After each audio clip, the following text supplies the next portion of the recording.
Kanalımdan ve mutfağımdan herkese merhabalar. Kanalıma hoş geldiniz. Bugün sizlere yıllardır yapıp sattığım ev baklavası tarifiyle geldim. Sizleri çok bekletmeden hemen tarife geçiyorum.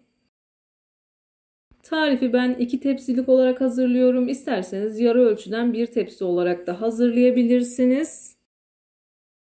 Tarifim için ilk olarak yoğurma kabına 2 adet yumurta, 2 çay bardağı sıvı yağ, 2 çay bardağı yoğurt, 2 çay bardağı süt, 1 çimdik tuz.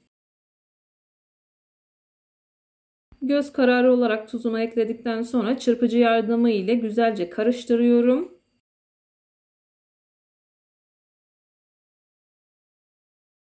Tuzu biraz gözüme az geldi, o yüzden elime biraz tuz ekleyip tekrardan karıştırıyorum.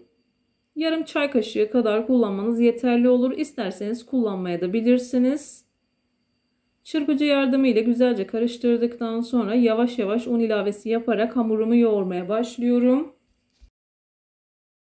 Yaklaşık 1 bardak kadar un ekledikten sonra 2 paket kabartma tozum var. 4 yemek kaşığı kadar sirkeyi ekleyip kabartma tozunu kabartıyorum.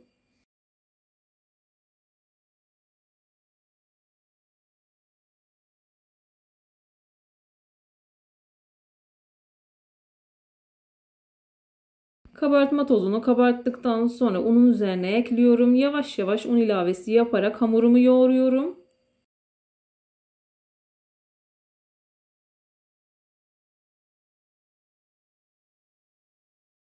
İsterseniz ilk etapta spatula yardımı ile yoğunlaşıncaya kadar karıştırabilir. Hamur yoğunlaştıktan sonra elinizle yoğurabilirsiniz.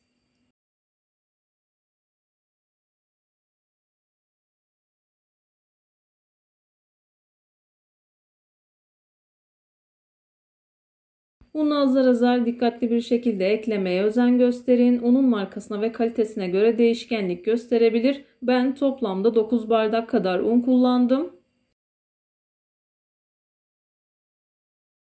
Hamurunuzun oldukça yumuşak bir hamur fakat ele yapışmayan kıvamda bir hamur olması gerekiyor.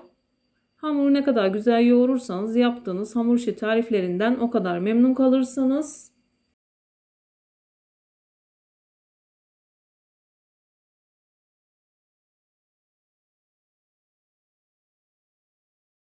Ben hamurumu yoğurmaya devam ederken buraya kadar gelmiş olan siz değerli takipçilerimden her zaman olduğu gibi ricam yoruma kalp olur, emoji olur veya tarifim hakkında farklı bir fikriniz varsa bunu da benimle paylaşabilirsiniz. Ayrıca videolarımı sevdiğiniz kişilerle de paylaşarak bana bu şekilde destek olabilirsiniz. Hamuru yeteri kadar yoğurdum. Hamuru masaya alıyorum. Biraz un serptikten sonra hamuru toparlıyorum. Toparladıktan sonra bıçak yardımı ile kesiyorum. Eğer hamur kartı varsa daha rahat bir şekilde ayarlayabilirsiniz. Ben bu hamurdan toplamda 120 adet beze elde edeceğim. 2 tane de kapak için büyük beze hazırlayacağım. Hamuru ortadan ikiye bölüyorum. Göz kararı olacak şekilde parçalara ayırıyorum. İlk etapta isterseniz hamuru 6'ya böldükten sonra her bir parçayı 10'a bölüp bir tane de kapak olarak ayarlayabilirsiniz.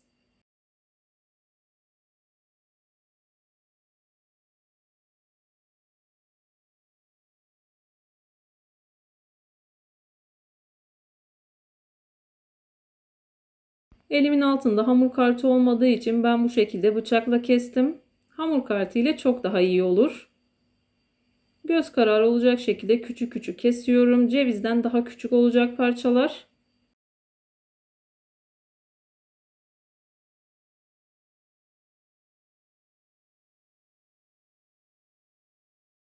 Hamuru küçük küçük parçaladım. Daha sonra bezelerimi hazırlıyorum.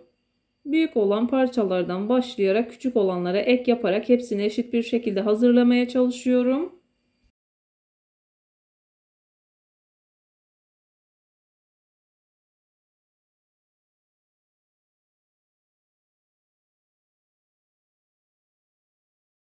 Bezeleri hazırladıktan sonra üzerini streçle kapatıyorum. Yaklaşık 2 saat kadar dinlendiriyorum.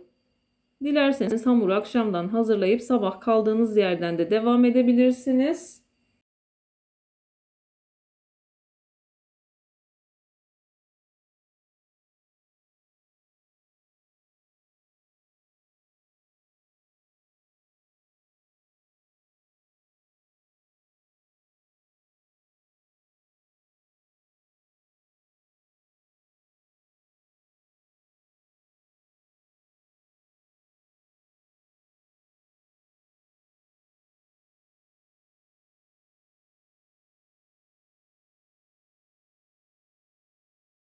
Bezeleri hazırladıktan sonra bezelerimi 2 saat kadar buzdolabında dinlendirdim.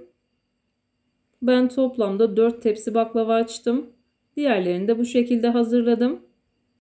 Baklavayı yer sofrasında açacağım. Ben buğday ve mısır nişastasını karıştırarak kullandım. Eğer bulabilirseniz sadece buğdaydan yaparsanız çok daha güzel oluyor.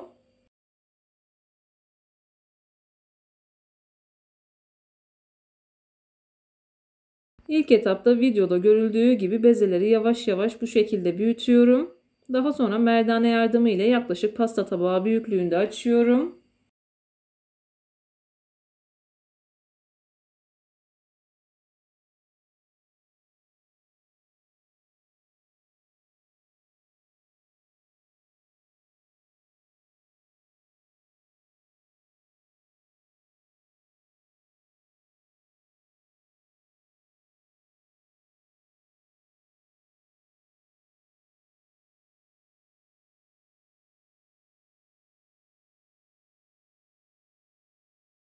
Hamurların hepsini elimle bu şekilde büyüttükten sonra merdane yardımı ile pasta tabağından biraz daha küçük olacak şekilde açıyorum.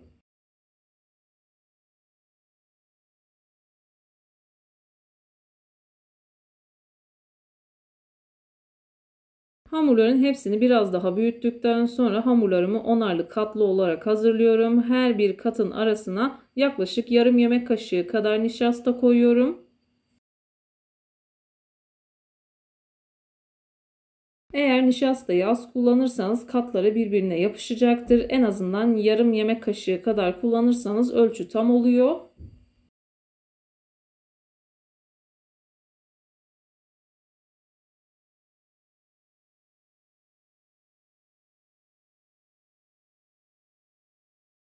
Ben 4 tepsi için toplamda 1,5 kilo nişasta kullandım.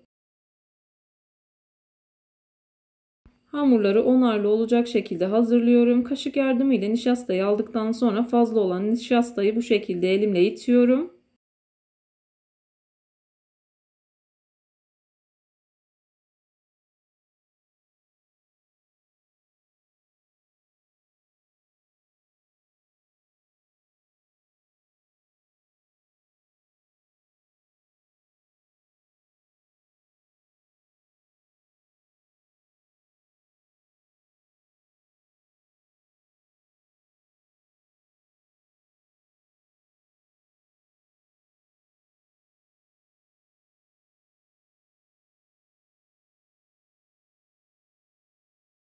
Onarlı grupları merdane yardımı ile tepsinin büyüklüğüne göre açıyorum.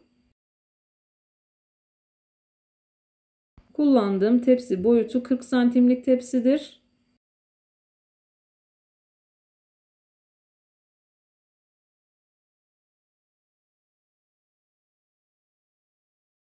Videolarımda yapmış olduğum tariflerin elimden geldiği kadarıyla püf noktalarını vermeye çalışıyorum ama yine de aklınıza takılan herhangi bir şey olursa yorumlara yazarsanız gördüğüm zaman sizlere dönüş sağlarım. Yine aynı zamanda videonun altındaki açıklama kısmına malzeme listesini tam not olarak ekleyeceğim. Dilerseniz oradan da bakabilirsiniz.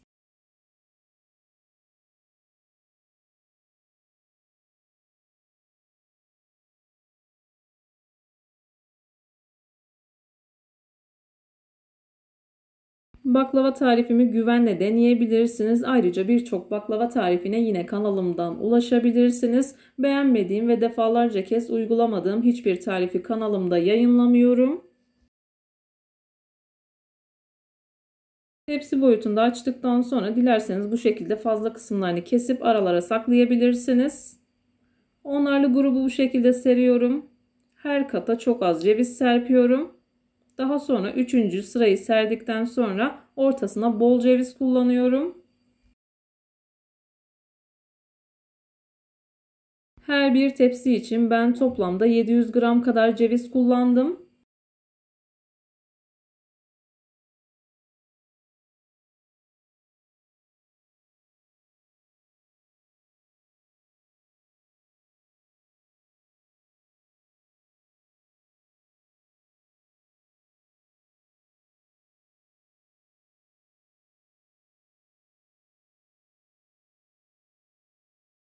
Baklavaları bu şekilde açmaya devam ediyorum. Tepsi boyutuna geldikten sonra tepsiye yerleştiriyorum.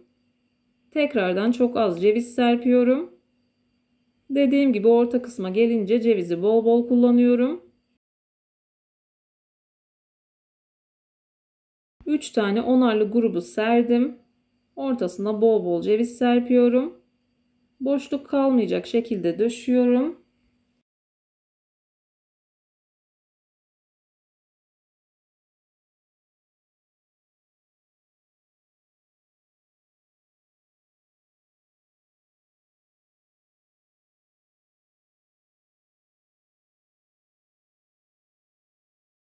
Cevizini serptikten sonra diğerlerini de aynı şekilde onarlı grup şeklinde seriyorum.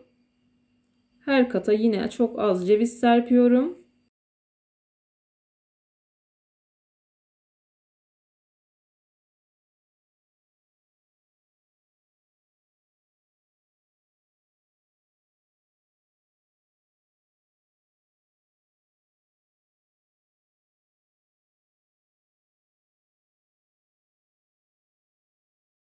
Diğer üçlü onlu grubu da serdikten sonra bir tane kapak için ayırmıştım. Onu oklava yardımıyla tepsi büyüklüğünde açıyorum.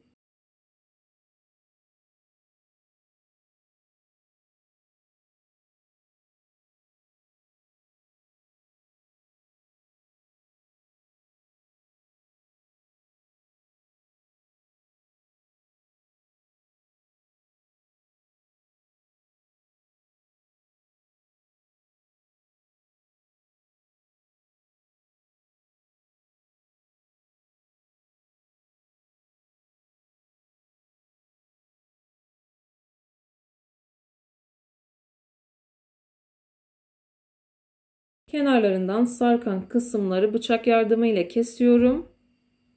Dilerseniz içerisine saklayabilirsiniz. Ben kullanmadım.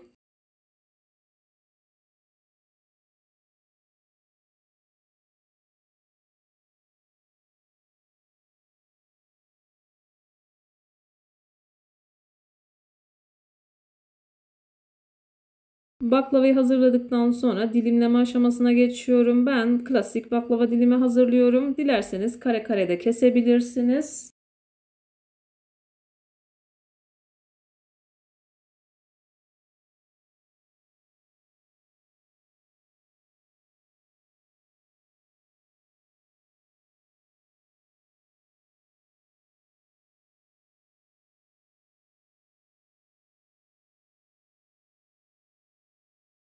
Baklavayı keserken bu arada 200 gram kadar tereyağını ocağımın üzerine aldım. Erittikten sonra yarım çay bardağı kadar sıvı yağ ekleyip karıştırdım.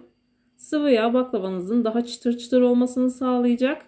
Kullanmanızı öneririm. Dilerseniz kullanmaya da bilirsiniz.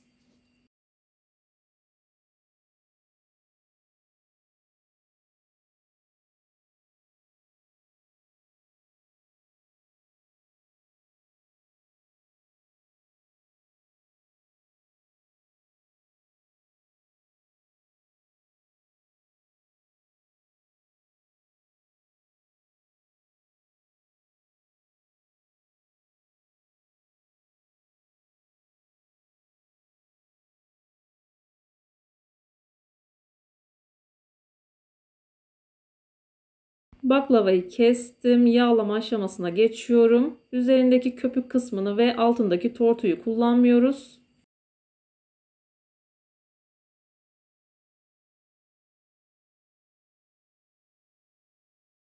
Baklavayı yağladıktan sonra 140 derecelik fırında yaklaşık 2 saat kadar baklavayı pişiriyorum. Baklavayı ne kadar güzel pişirirseniz o kadar güzel, o kadar lezzetli olur.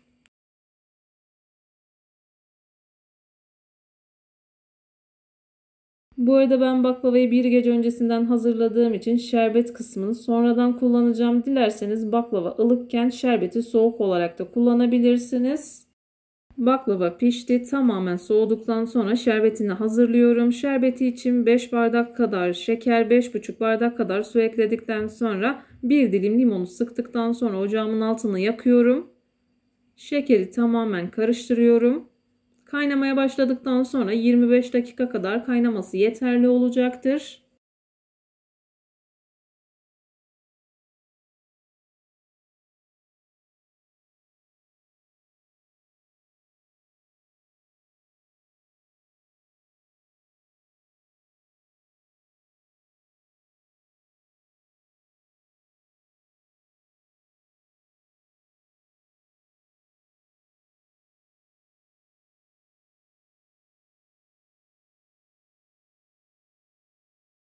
Şerbet kaynamaya başladıktan sonra 25 dakika kadar kaynattım. Daha sonra soğuması için, ılıması için kenara alıyorum. Yoğurt mayalama kıvamından biraz daha ılık olması gerekiyor.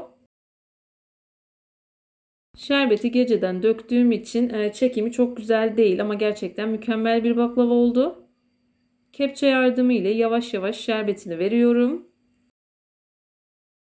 Baklavalar sipariş olduğu için doku testi yapmayacağım. Dilerseniz bir önceki baklava tarifinden doku testine bakabilirsiniz. Sizin için videonun altındaki açıklama kısmına mutlaka link bırakacağım. Bir videonun, bir tarifin daha sonuna geldim. Videomu beğendiyseniz beğenmeyi, kanalıma hala abone değilseniz kanalıma abone olmayı, bildirim zilini açmayı lütfen unutmayın. Hoşça kalın, Allah'a emanet olun, hayırlı bayramlar dilerim.